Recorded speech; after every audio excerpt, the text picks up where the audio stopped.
Sudah dipertimbangkan, tidak terbukti. Kami menyampaikan 2 laporan.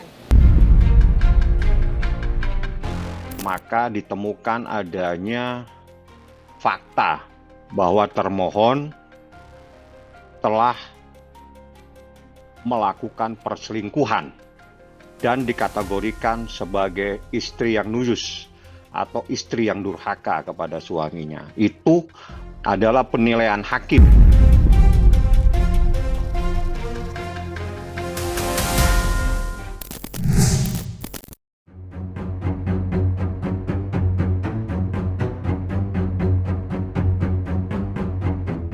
Kisruh rumah tangga Baim Wong dan Paula Verhoeven pasca putusan cerai kini memasuki babak baru. Paula yang belakangan ini gencar mendapatkan serangan usai surat salinan putusan cerai yang menyudutkan dirinya viral di media sosial. Dan kini Paula balik menyerang, tidak hanya melaporkan hakim pengadilan agama, tetapi juga lelaki yang sudah menceraikannya. Ya, Baim Wong kini menjadi sasaran tembak Paula. Tidak tanggung-tanggung, ibu 2 anak itu melaporkan Baim ke Komnas Perempuan atas dugaan tindak pidana yang selama ini tidak terungkap ke tengah publik. Lantas, apa tanggapan pihak Baim Wong atas laporan yang dibuat Paula terkait dugaan tindak kekerasan dalam rumah tangga? Tidak ada KDRT. Jadi tidak ada KDRT karena tidak ada bukti visum dan sudah dipertimbangkan. Kalau pertimbangan ini dipersoalkan, bukan kewenangan Komisi Perempuan. Dugaan KDRT ini, Bang. Sudah dipertimbangkan, tidak terbukti. Di sini pertimbangannya pada halaman 113. Tergugat rekonvensi pernah menggerakkan kepala secara cepat. Dan itu meninggalkan video CCTV tersebut tidak dapat sepenuhnya menjadi bukti kekerasan dalam rumah tangga secara fisik yang menimbulkan akibat trauma fisik atau kekerasan psikologis sebagaimana yang dimaksud dalam undang-undang dan seterusnya. Demikian juga tidak ada bukti trauma psikis sebagai akibat dari kekerasan verbal. Adanya dampak traumatik akibat terjadinya kekerasan menjadi bagian tidak terpisahkan dalam undang-undang. Sudah dipertimbangkan ini, tidak ada masalah, tidak ada KDRT. Jadi tidak ada KDRT karena tidak ada bukti visum dan sudah dipertimbangkan. Semuanya sudah ada. Saya tidak mau menanggapi yang aneh-aneh seperti itu. Kalau saya fokus saja kepada permasalahan ini. Silakan Komisi Perlindungan Perempuan kalau nggak salah ya. Anda jalankan tugas Anda sesuai dengan kewenangan yang diberikan undang-undang. Anda jangan masuk dan mencampuri proses hukum yang saat ini sedang berjalan. Saya ingatkan. Saya tidak pernah saya melihat adanya foto yang dilampirkan dalam proses pembuktian tersebut. Gitu loh. Jadi kita nggak nyampurin yang seperti itu. Karena kalau kita berbicara hukum itu berbicara bukti. Kalau cuma hanya dalil tanpa ada bukti, itu tidak bisa dipertanggungjawabkan. Sebagai contoh, menyatakan adanya KDRT di dalam pertimbangan yang saya sampaikan tadi pada halaman 111 kalau nggak salah sebentar. Pada halaman 113 itu tidak terbukti. Itu pertimbangan hakim. Kalau pertimbangan hakim seperti ini, itu adalah menjadi kewenangan hakim. Tolong jangan diintervensi, jangan dicampuri, jangan juga dinilai. Tapi kalau ada persoalan Anda keberatan terhadap itu, diberikan ruang, diberikan tempat, diberikan hak. Haknya itu adalah upaya hukum banding. Saya minta institusi lain hormati. Jangan coba-coba masuk terkait dengan penilaian fakta-fakta persidangan. Itu menjadi kewenangan juri fakti, kewenangan hakim yang memeriksa dan mengadili perkara. Pihak Baim dari awal memang tidak mau ingin memperpanjang urusan dan tidak mau. Tapi pada saat seorang laki-laki ditantang untuk membuktikan dalil-dalilnya, ya harus kita buktikan. Dan alhamdulillah semuanya bisa terbukti secara sempurna. Terbukti seorang laki-laki berduaan di kamar dengan perempuan yang bukan muhrimnya. Seperti itu. Dan itu ada dalam pertimbangan. Jadi kalau Anda tanyakan, itu tengok kembali tanggal 30 Oktober. Kenapa 1 minggu setelah itu tidak hadir tanpa pesan, tanpa ada informasi apapun, sehingga mediasi dinyatakan gagal, sehingga proses hukum berlanjut. Baim Wong kalau memberikan kesempatan, selesaikan secara baik-baik pada tanggal 30 Oktober itu di hadapan hakim mediator.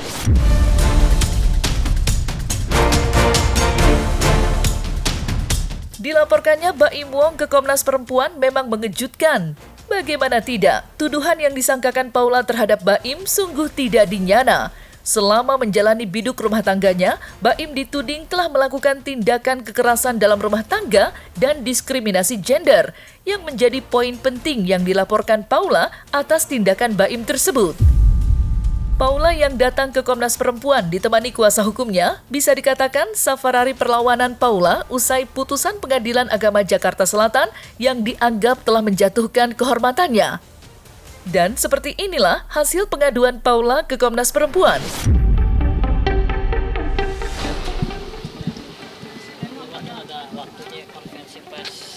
Sorry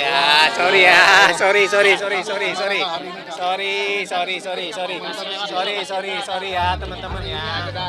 Sorry, kasih jalan dulu ya bolanya ya. Sorry nanti ya. Paula sedikit dong. Sorry ya. Sorry. Kasih jalan dulu ya. Terkait apa Bang? Sorry. Nanti ya. Nanti kita mau ini dulu bentar. Ya. Sorry ya.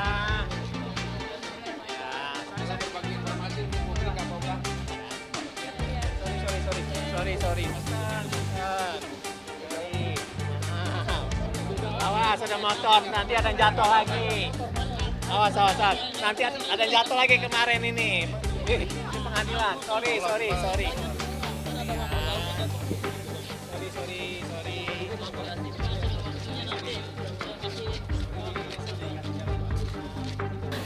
Kami menyampaikan 2 laporan.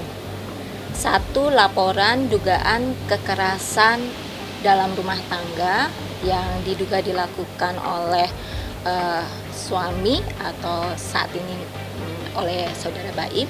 Kemudian pengaduan terkait pernyataan pejabat publik yang diskriminatif.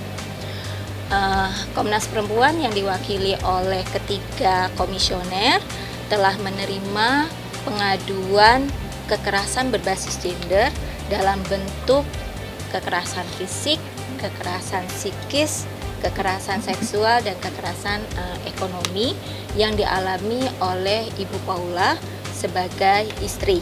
Kami juga sudah menyampaikan bukti berupa CCTV dan keterangan dari ahli digital forensik yang menilai rekaman CCTV yang memperlihatkan kekerasan fisik yang dialami oleh Ibu Paula. Kalau saya berpedoman kepada adanya pertimbangan dalam putusan. Berdasarkan pertimbangan yang ada dalam putusan, tidak ada KDRT. Jadi itu sudah tidak ada fakta-fakta di dalam fakta-fakta persidangan. Tidak ada itu KDRT. Ya, saya cuma ingatkan kepada Komisi Perempuan untuk hati-hati mengambil sikap, karena ini adalah perkara masih bergulir di pengadilan. Saya minta untuk tidak masuk di dalam persoalan terkait dengan pertimbangan-pertimbangan hakim. Ya, saya ingatkan untuk tidak masuk dan mengintervensi dan menilai pertimbangan-pertimbangan hakim. Kalau memang ada persoalan terkait dengan semua yang dilaporkan itu terkait dengan pertimbangan hakim, saya minta untuk hati-hati masuk dalam persoalan ini, karena Anda bisa mencampuri kewenangan Yudefakti. Pertimbangan Yudefakti Anda tidak bisa campuri. Jadi tolong Anda harus berhati-hati, saya ingatkan, karena ini semuanya itu adalah terkait dengan pertimbangan hakim. Kalau pertimbangan hakim keberatan, upaya hukumnya banding, bukan mengadu ke sana kemari. Yaitu soal kekerasan seksual dan kekerasan ekonomi yang diajukan pihak Paula. Gimana menurut Abang? Mungkin sempat dibahas di sidang kemarin, Bang. Semuanya sudah ada, saya tidak mau menanggapi yang aneh-aneh seperti itu. Kalau saya fokus saja kepada permasalahan ini, silakan Komisi Perlindungan Perempuan kalau nggak salah ya. Anda jalankan tugas Anda sesuai dengan kewenangan yang diberikan undang-undang. Anda jangan masuk dan mencampuri proses hukum yang saat ini sedang berjalan. Saya ingatkan.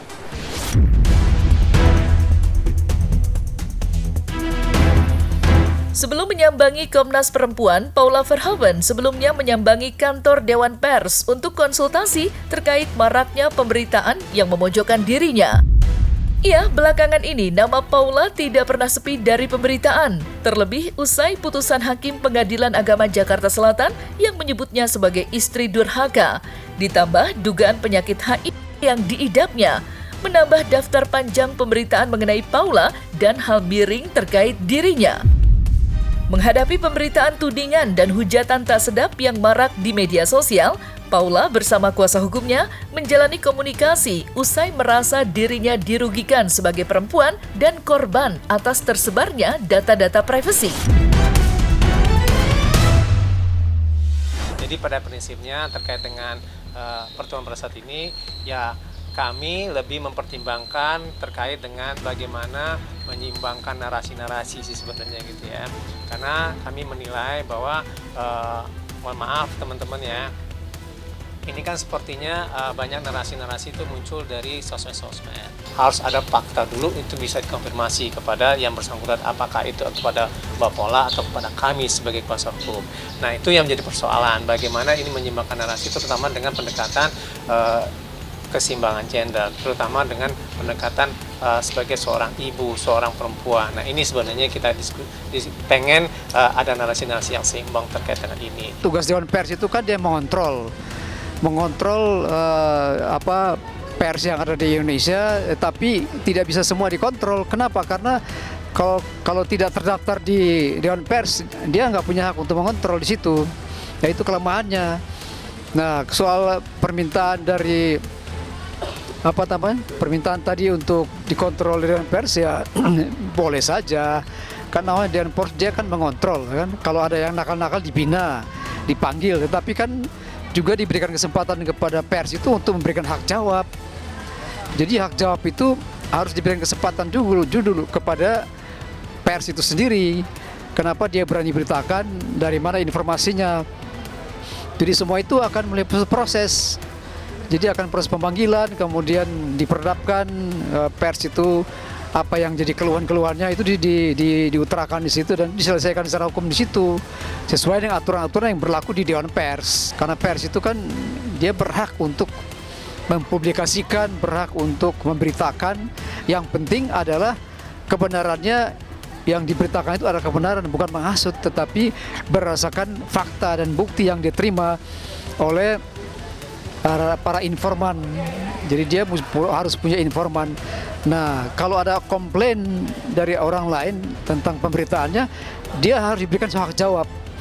Nah, itu akan dipanggil secara resmi untuk diminta pertanggungjawabannya secara hukum sesuai dengan aturan ya. Tim kuasa hukum Paula Verhoeven mendatangi Dewan Pers. Pertanyaannya, apa agenda dari kuasa hukum Paula Verhoeven untuk datang ke Dewan Pers? Ada 2 poin dalam audiensi kita hari ini.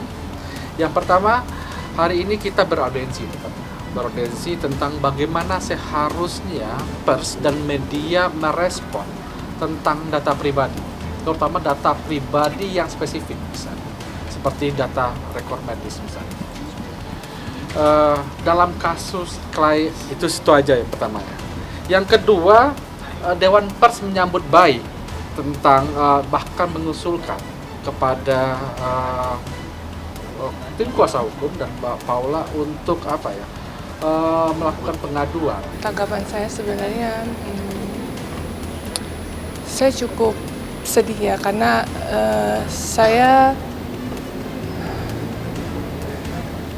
menurut saya ini fitnah ini sudah terlalu jauh ya, udah terlalu jauh, dan di sini saya punya 2 anak laki-laki.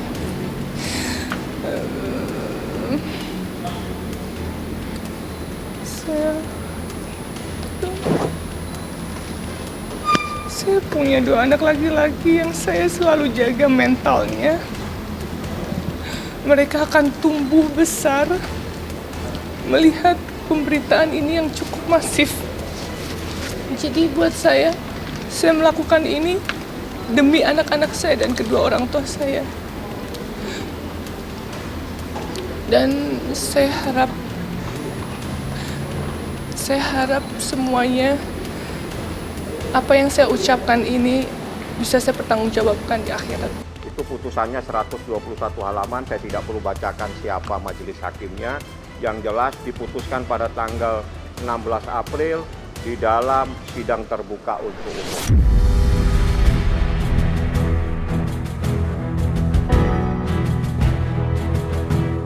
Tidak hanya Baim Wong yang dilaporkan Paula Verhoeven, Hakim Pengadilan Agama Jakarta Selatan dan juru bicaranya juga dilaporkan. Paula mengadukan hakim yang menangani perkara kasus cerainya ke Dewan Pengawas Mahkamah Agung terkait dugaan pelanggaran kode etik.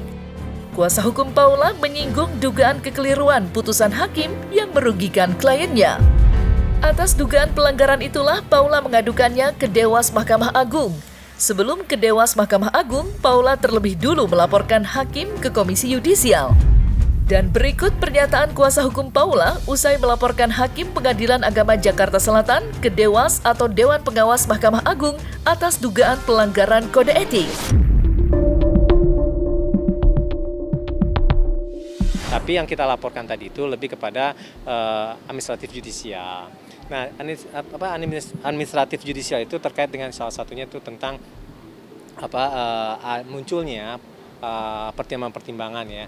Nah, pertimbangan-pertimbangan itu memang kita nilai sebenarnya kan belum terbukti apa-apa karena ini juga masih ada proses hukum yang lainnya, baik itu banding maupun ke Mahkamah Agung.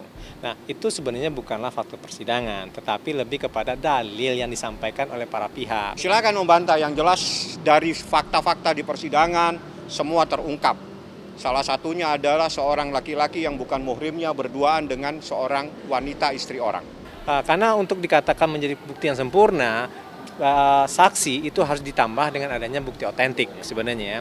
Nah, tidak ada bukti otentik yang menyatakan apa-apa sebenarnya. Oleh sebab itu makanya kami menilai bahwa pada saat ini munculnya putusan tersebut itu atau pertimbangan gitu ya, itu menjadi suatu persoalan dan kemudian setelah itu kami ingin meminta tolong kepada KY dan Bawas Mahkamah Agung untuk menilai apakah memang terjadi pelanggaran atau tidak. Maka ditemukan adanya fakta bahwa termohon telah melakukan perselingkuhan dan dikategorikan sebagai istri yang nujus atau istri yang durhaka kepada suaminya. Itu adalah penilaian hakim berdasarkan fakta dan bukti-bukti di persidangan.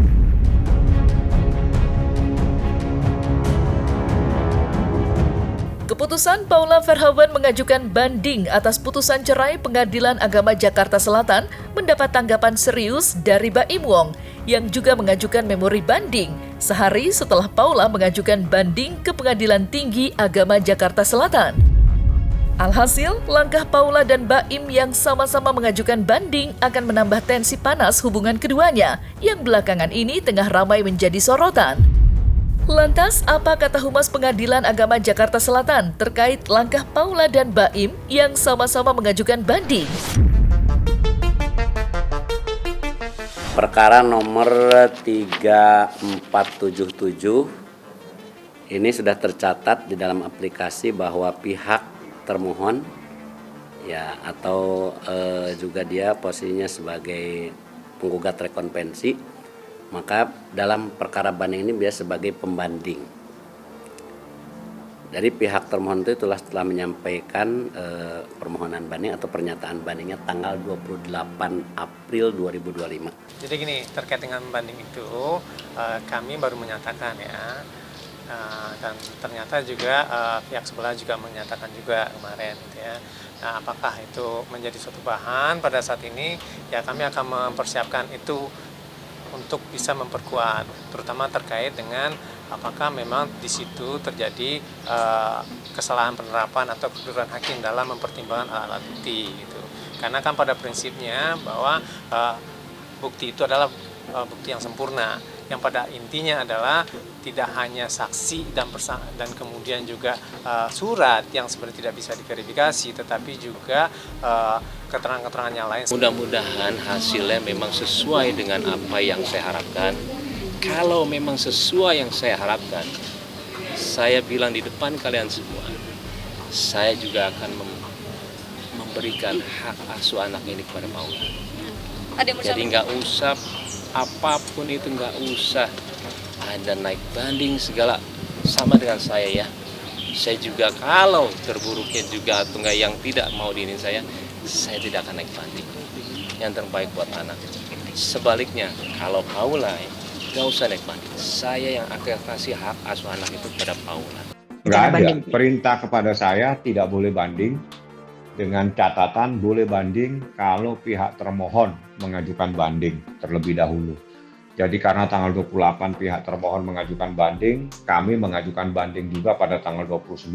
Enggak ada kalau banding itu hak ya. Jadi ya udah kita berproses aja. Ternyata sehari kemudian pihak pemohon juga ya mengajukan banding juga. Jadi dua-duanya mengajukan banding. Dari tanggal 28 atau tanggal 29 itu masing-masing berkas itu harus sudah dikirim ke pengadilan 30 hari ya.